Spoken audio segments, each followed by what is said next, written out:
Baik, Assalamualaikum warahmatullahi wabarakatuh. Kami dari kelompok 1 akan mempresentasikan materi kami mengenai tentang bagaimana cara membuat aplikasi akademik menggunakan micro framework Flux menggunakan Python, yang dimana aplikasi akademik yang dimaksud di sini adalah KHS. Sebelum lanjut ke pembahasan selanjutnya, saya akan memperkenalkan anggota kelompok saya, yang dimana saya sendiri sebagai moderator atas nama Iramiatun. Kemudian pemateri 1 yaitu Ruswanti Mulyana yang akan membahas tentang database, yang dimana database yang akan dijelaskan di sini adalah tentang IRD-nya. Kemudian pemateri kedua Rabiatul Adawiyah akan menjelaskan tentang setup project beserta query. Yang kemudian pemateri ketiga yaitu Novia Ardani yang akan menjelaskan tentang struktur folder, data prodi, dan data mahasiswa. Kemudian pemateri keempat yaitu Wardatul Umi yang akan menjelaskan tentang data dosen dan data mata kuliah. Kemudian ada pemateri kelima yaitu Rizka Ulfatur Rahmi yang akan menjelaskan tentang data nilai, dan yang pemateri terakhir yaitu Zainul Al-Kushairi yang akan membahas tentang data KHS itu sendiri. Baik, untuk mempersingkat waktu, saya mempersilahkan kepada pemateri untuk menyampaikan materi-materi yang telah di poin pembahasan yang tadi. Kepada para pemateri, saya persilahkan. Baiklah, Assalamualaikum warahmatullahi wabarakatuh. Di sini saya akan menjelaskan entitas. Nah, di sini ada beberapa entitas. Yang pertama, entitas mahasiswa, nilai, mata kuliah, dosen, dan entitas KHS. Nah, di sini mahasiswa mempunyai atribut yaitu nama, tempat lahir, kode prodi, jenis kelamin, tanggal lahir, alamat. Kemudian prodi memiliki atribut yaitu kode prodi, jurusan, dan kaprodi. Nah, setiap satu mahasiswa mempunyai prodi. Kemudian mahasiswa mempunyai mata kuliah. Nah, mata kuliah di sini mempunyai atribut yang pertama kode MK, SKS, NIDN, kemudian mata kuliah.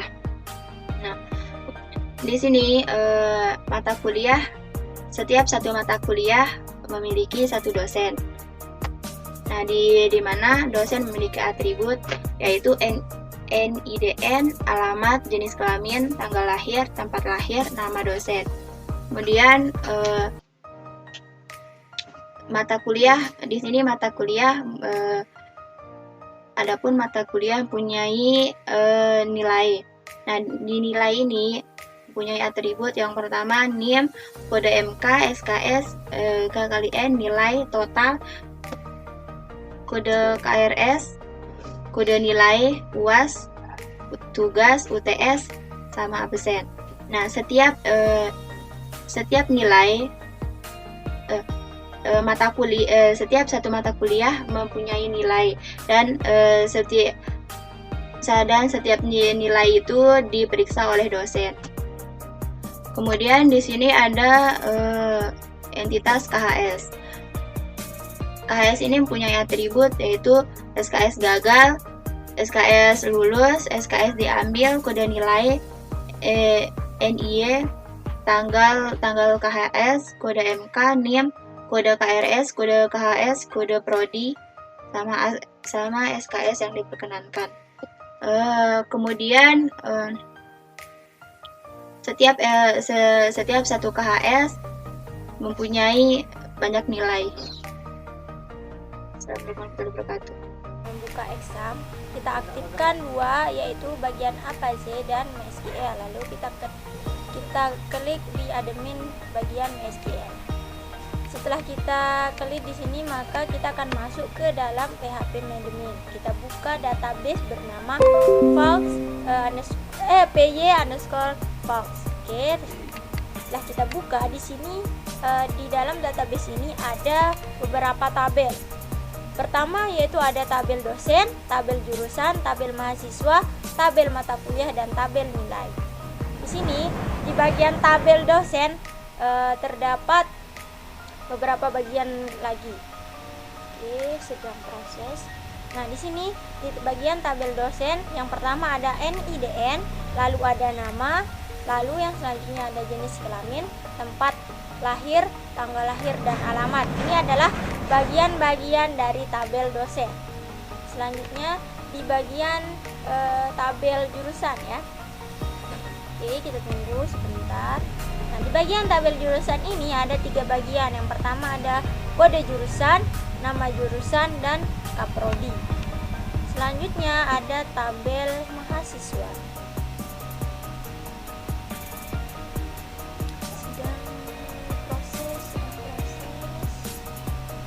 Oke, di dalam tabel mahasiswa bagiannya ada NIM, nama, jenis kelamin, tempat lahir, tanggal lahir, alamat, dan kode jurusan tentunya. Selanjutnya ada tabel nilai.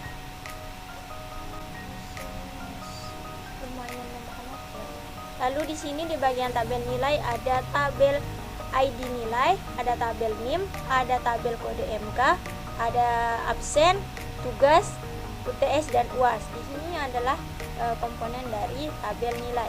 Selanjutnya kita akan melihat relasi dari masing-masing tabel ini. Kita tunggu dulu prosesnya. Oke, lalu kita buka di sini di bagian lainnya. Lalu pilih yang misalnya.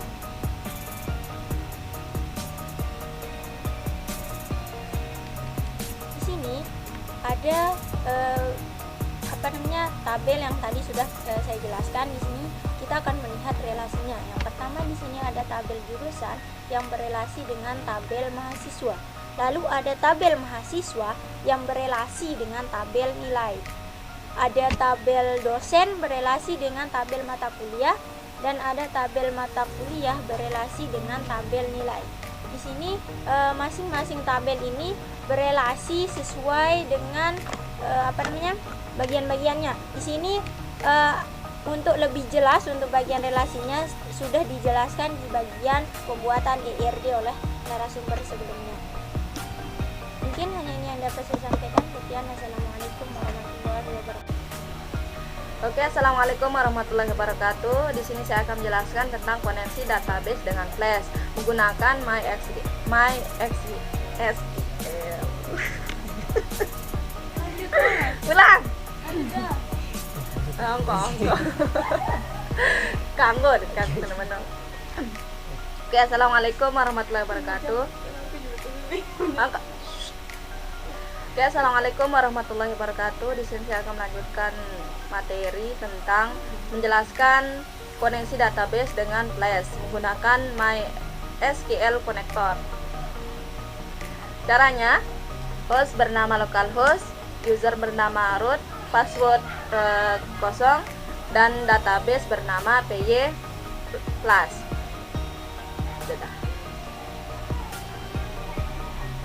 Setelah kita mengkoneksikan database dengan Flash, selanjutnya saya akan menjelaskan tentang read atau menampilkan data.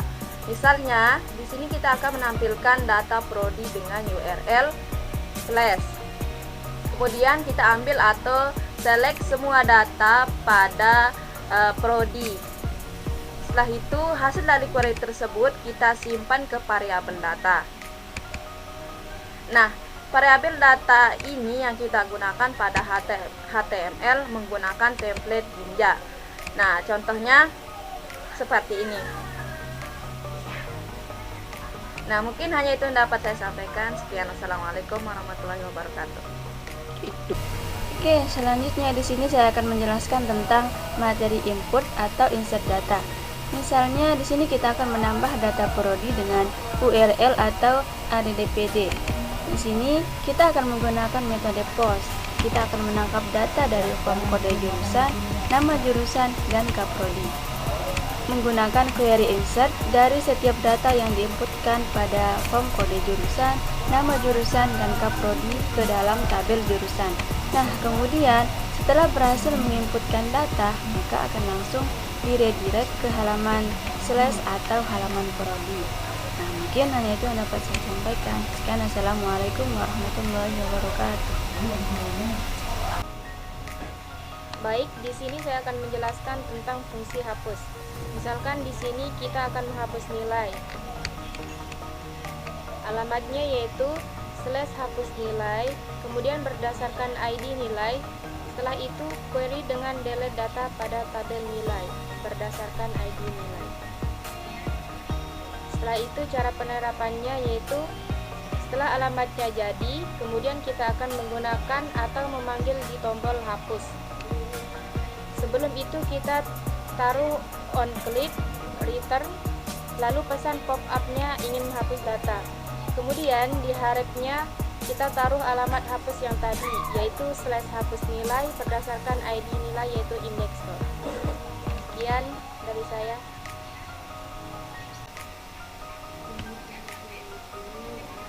Oke, selanjutnya di sini saya akan menjelaskan tentang root KHS, yang dimana di sini alamatnya yaitu /KHS. Pada alamat KHS ini menggunakan metode get dan post. Nah, pada baris yang ini kita gunakan metode get, yang dimana bertujuan untuk mengambil data NIM sama nama dari tabel mahasiswanya. Kemudian hasilnya tadi kita itu tampung pada variabel cari yang akan kita return pada template. Selanjutnya pada bagian else ini kita gunakan metode post, yang dimana di sini akan menampilkan data nilai dari si mahasiswa. Nah, hasil dari query ini kita tampung pada variabel KHS. Nah, selanjutnya di sini kita akan mengambil semua data pada tabel mahasiswa berdasarkan NIM-nya, yang dimana ini bertujuan untuk ketika kita men-select data atau memilih data yang akan kita tampilkan atau KHS yang akan kita tampilkan, itu berdasarkan NIM yang kita pilih pada menu option. Nah, kita tangkap pada variabel MHS. Nah, bisa dilihat pada tampilan berikut. Di sini ada menu option, yaitu nama dari mahasiswa yang mempunyai KHS atau mahasiswa yang ingin kita tampilkan KHS-nya. Nah, misalkan kita contohkan di sini dengan Zainul Alqusairi. Ketika kita pilih data atau si mahasiswa Zainul Alqusairi, kemudian kita cari data, maka datanya akan muncul di sini, mulai dari nama, NIM, prodi, kemudian data nilainya. Adapun pada tabel nilai, di sini ada nilai A. Itu didapatkan dari hasil kita set A, itu ibaratnya kita kasih nilai 4, B 3, C 2, D 1, dan E itu 0. Nah, ketika si total nilai dari si Zainul, yang dimana total itu kita peroleh dari hasil operasi dari nilai yang ada seperti absen, tugas, UTS, dan UAS, kita operasikan, itu kita inisialisasi dengan nama total. Nah, total ini sebagai patokan kita untuk memanggil yang ini.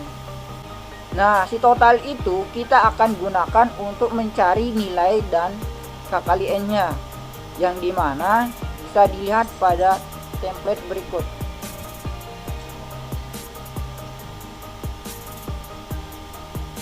Di sini kita menggunakan dua jenis variabel, yaitu variabel global dan variabel lokal, yang dimana di sini untuk jumlah dari SKS-nya kita menggunakan variabel global, jumlah KKLN-nya juga kita set menjadi variabel global, dan SKS gagal, lulus, serta SKS yang diperkenankan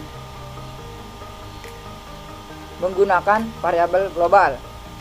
Nah, di sini ada syntax for data string data. Nah, yang ini kita dapatkan dari query yang ada di root KHS-nya yang ada di konteks ini. Nah, konteks ini kita tampung isinya ke dalam data, yang dimana di dalam konteks ini juga kita mempunyai variabel namanya data yang memiliki value KHS. KHS ini didapatkan dari hasil query semua ini. Nah, selanjutnya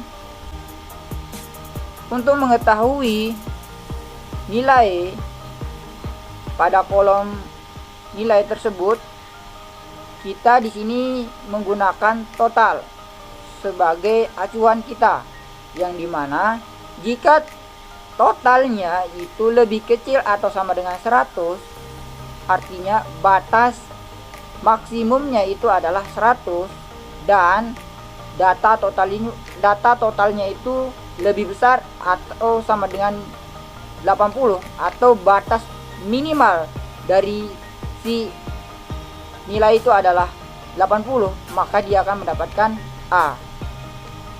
Nah, si A ini kita set atau berikan nilai ibaratnya 4. Nah, selanjutnya di sini ada K kali N, yang dimana jumlah atau set nilai A tersebut kita kalikan dengan SKS-nya. Nah, begitupun seterusnya, yaitu untuk data B, C, D, dan seterusnya. Selanjutnya, untuk mendapatkan jumlah dari SKS atau kredit, di sini kita akan menjumlahkan per recordnya, yang dimana sebelumnya kita sudah set si jumlah SKS itu adalah 0.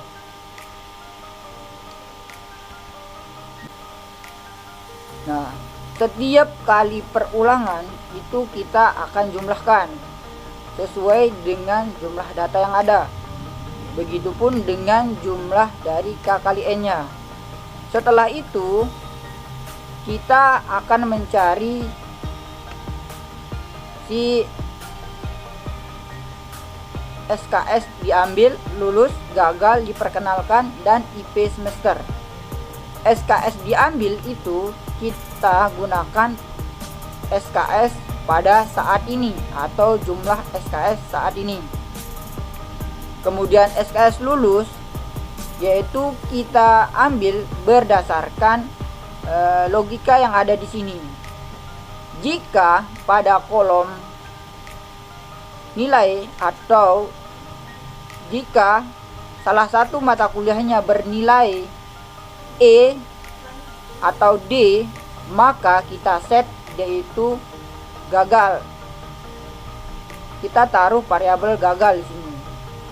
Nah, seiring dengan perulangannya akan dijumlahkan dengan SKS-nya. Kemudian kita tampung di sini di variabel SKS underscore G titik gagal. Kemudian kita panggil di luar perulangan atau for, karena dia itu bentuknya variabel global, sehingga muncullah hasilnya. Untuk IP, untuk SKS yang diperkenankan, kita di sini menggunakan panduan berdasarkan IP. Jika jumlah IP-nya itu di atas atau lebih besar sama dengan 3,50, maka SKS yang diperkenankan kita set jadi 24. Namun di sini jika jumlah IP-nya itu kurang dari atau sama dengan 3,0, maka kita set SKS yang diperkenankan itu sebesar 20. Dan Jika selain dari yang kedua itu, maka kita set jadi 16 SKS. Adapun IP semester di sini kita dapatkan dari hasil dari jumlah si K kali N-nya itu kita bagi dengan hasil dari jumlah SKS, sehingga bisa dilihat pada contoh SKS berikut.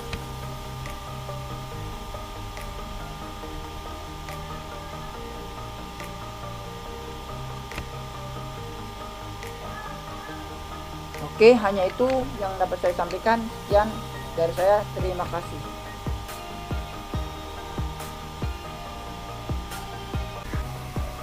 Baik, terima kasih kepada para pemateri yang telah memaparkan materi dengan begitu jelas dan sederhana. Kurang dan lebihnya saya memohon maaf. Saya selaku moderator mengundur diri. Wabillahi taufiq wal hidayah. Wassalamualaikum warahmatullahi wabarakatuh.